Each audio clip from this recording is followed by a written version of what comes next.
Chaque jour, plusieurs fois par jour, c'est la même chose. Les machines de cette usine s'arrêtent, parfois jusqu'à 14 heures sur 24. En cause, les coupures de gaz et d'électricité à répétition. Résultat, cette usine textile a dû renoncer à plusieurs contrats internationaux et lorsqu'il n'y a ni gaz ni électricité, son patron doit se débrouiller par lui-même.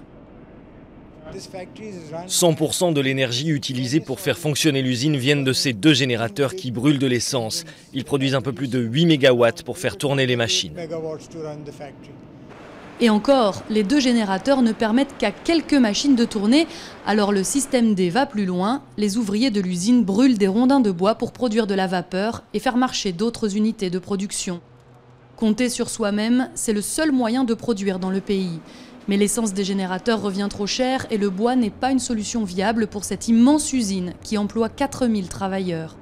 Si le prochain gouvernement ne s'attaque pas au problème de l'énergie, c'est la société tout entière qui pourrait en souffrir. Cela affecte directement le nombre de personnes que nous employons.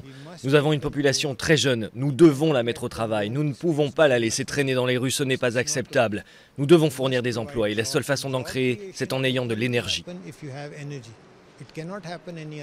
Depuis 5 ans, la crise énergétique s'est intensifiée au Pakistan. La demande a explosé et la production ne suit pas, faute de liquidités pour importer du pétrole.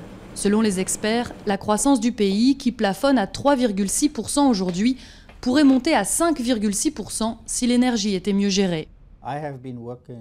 Je travaille sur le Pakistan pour différentes organisations depuis 15 ans et je n'ai jamais vu quelque chose comme ça. Je n'ai jamais entendu parler non plus d'une crise de cette ampleur auparavant. Donc oui, c'est la pire crise énergétique qu'ils n'ont jamais connue.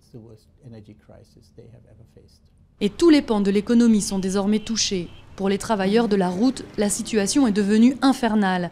Les véhicules qui fonctionnent au gaz doivent s'organiser pour faire le plein. Il n'y a pas assez de gaz pour tout le monde, alors les stations n'en distribuent que 3 jours par semaine. De quoi décourager les automobilistes face aux élections. J'attends là depuis 1h30 pour faire le plein de gaz. C'est un véhicule public, nous devons gagner notre vie pendant la journée pour ensuite payer le bus au propriétaire et faire tourner la maison. Mais on passe la journée ici. Alors, le jour du vote, qui est-ce que je dois croire? Lors des élections, les politiciens nous font des promesses, puis ils obtiennent des votes, puis des sièges, et ensuite ils oublient tout. Sous le PPP, au pouvoir depuis 5 ans, la situation énergétique est devenue une catastrophe nationale. Et si tous les candidats promettent de régler la crise, aucun ne dit exactement comment il le fera.